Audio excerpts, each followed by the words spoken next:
What is not related parties? Now let's read through the sentence first and then I will explain it to you. Where we have two entities that simply because they have a director or other member of key management personnel in common.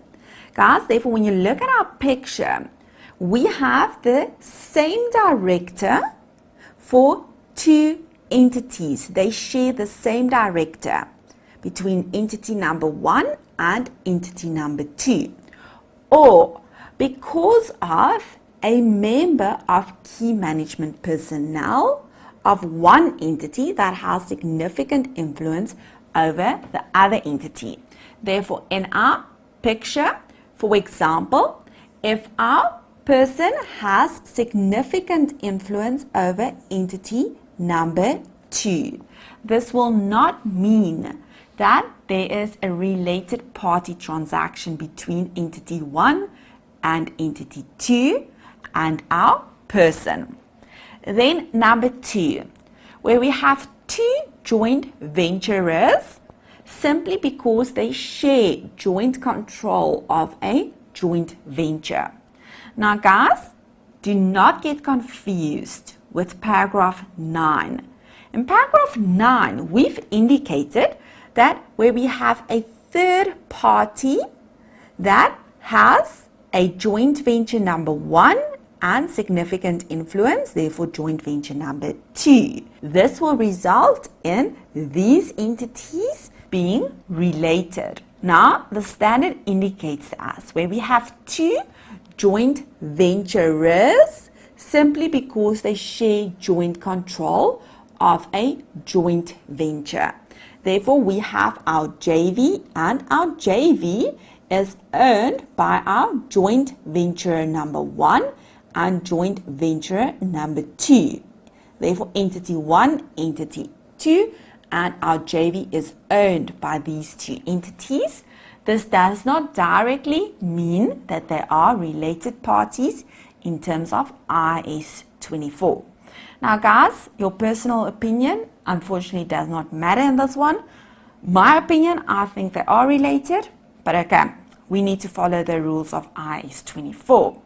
Then they indicate to us the following: providers of finance, trade unions, public utilities, and departments and agencies of a government that does not jointly control, or have significant influence over the reporting entity simply by virtue of their normal dealings will not be a related party. Then, of course, guys, customers, suppliers, franchisor, and so forth, they will not be a related party just by means of normal business. Then there is a few important key definitions that you need to ensure that you understand. A related party transaction will be a transaction between the reporting entity and the related party that we have identified in terms of our paragraph 9 principles. Now, this is important regardless of whether a price is charged. Therefore, there can be a transaction between these two, our reporting entity and our related party, and there does not have to be a price involved. Then they indicate to us close members of the family of a person are those family members who may be expected to influence or be influenced by that person in their dealings with the entity and include. Now, important guys, they indicate to us and include. Therefore, first you need to identify that this can be family members that can influence dealings 1 and 2. This can be the person's children and spouse. Now guys, I'm pretty sure you understand my diagram. We have spouse number 1, spouse number 2, either their children dependents separately, each of them, or the children dependents that they have together. And important guys, do not forget this one, where we have family members who may be expected to influence dealings. Key management personnel, very important. This is the people that have authority and responsibility for planning, directing, and controlling the activities of the entity, either directly or indirectly. And important, any director. Therefore, guys, any director will be your executive directors, non-executive directors. Any directors will be key management personnel. And all of the benefits that they receive. Therefore, it includes short-term employee benefits, post-employment benefits, other long-term employee benefits, termination benefits, and share-based payments of key management personnel should always be disclosed. Now, they indicate to us that compensation will be all the employee benefits, and they provide us with a list that should be included as well. Government-related entities, this will be when we have a government entity that either controls or jointly controls or has significant influence over our reporting entity. Then identifying related parties, we need to give attention to the substance of the relationship and not merely the legal form. Now, if you're not sure what this means, I have included a description. You can work through this. Let's have a look at our disclosures for all entities. Now, important, the disclosure, you need to include the details in the note of the financial statements, and the standard indicates to us that you need to provide a list of all of your group entities, and therefore you need to indicate what is the relationship of these entities. Now, what does it mean, relationship? You will have to indicate, is this a subsidiary? Is this an associate? Is it a joint venture? Is it a joint operation? Who is key management personnel? Is there any family members that we have identified? Now, guys, when you look at this, remember, family members or any entities on its own that can be a related party in terms of paragraph 9. Now, you need to list them in your financials under relationship. Now, what do I mean that you need to list them? You need to provide a name of all of them. You cannot indicate that the entity has a subsidiary, the entity has an associate. No, you need to indicate and provide the details, the names. Therefore, normally in a table format, one, the details, the name, and then two, indicate the type, subsidiary, associate, and so forth. And if there is an ultimate controlling party or parent, you need to indicate this. Now, if neither of the entity's parent nor the ultimate controlling party produce consolidated financial statements, you need to indicate the name of the next most senior parent that will provide and disclose consolidated financials. When we look at our key management personnel, now you need to disclose the total and, important guys, the total 1 and 2 for each of the following categories: short-term employee benefits, post-employment benefits, other long-term benefits, termination benefits, and share-based payment. Now, amounts incurred by the entity for the provision of key management personnel services that are provided by a separate management entity must also be disclosed. Now, what does this mean?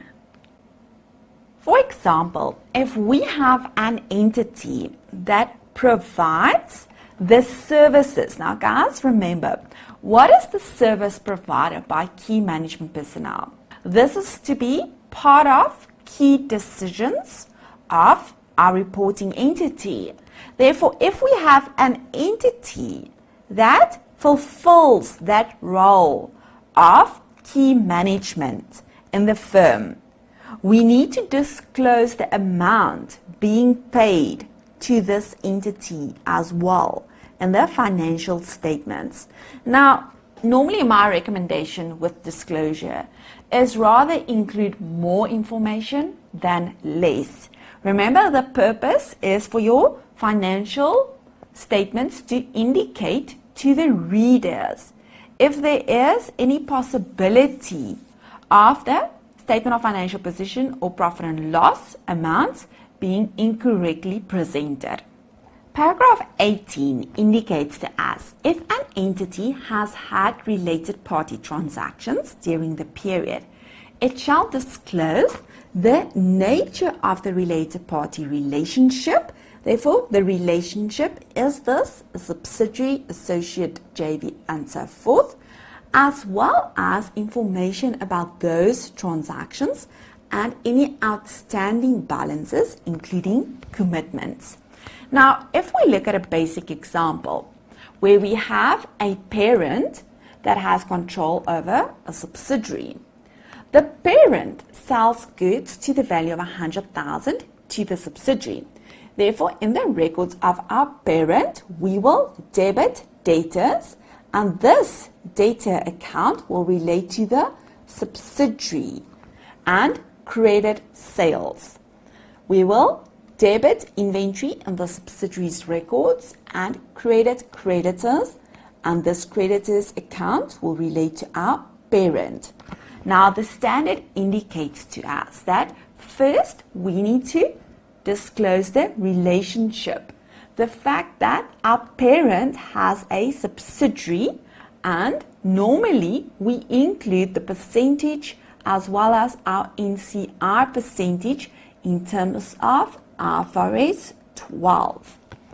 Then we need to indicate, number 2, that the transaction had a value of 100,000. Therefore, 100,000 Rand of this transaction is included in the total sales. And number 3, we need to indicate what is the outstanding balance in our parents' records relating to this transaction. Therefore, we are looking at this from our parents' point of view. And you need to do the same in your subsidiaries' records. In the subsidiary, 1, you will identify that there is a parent, therefore there is a related party. 2, you will indicate that inventory was purchased to the value of 100,000.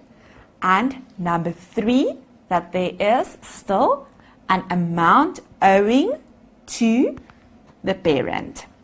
Now, the disclosure requirements include the amount of the transaction, the amount outstanding, including commitments. Therefore, guys, 1, your transaction amount, 2, the outstanding amount, and 3, if there is any provisions for doubtful debts that is included in your outstanding balance, and if you have recognized any expense as a bad or doubtful debt due to the related party not paying their outstanding balances.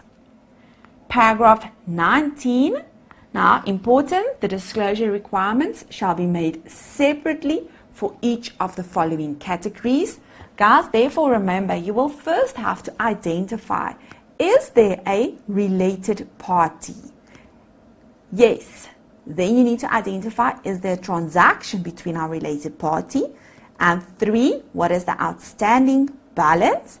And you need to remember to disclose in your note if you have provided for a portion of this to be a doubtful debt, or if during the year you have expensed a bad debt due to a related party not paying the balance.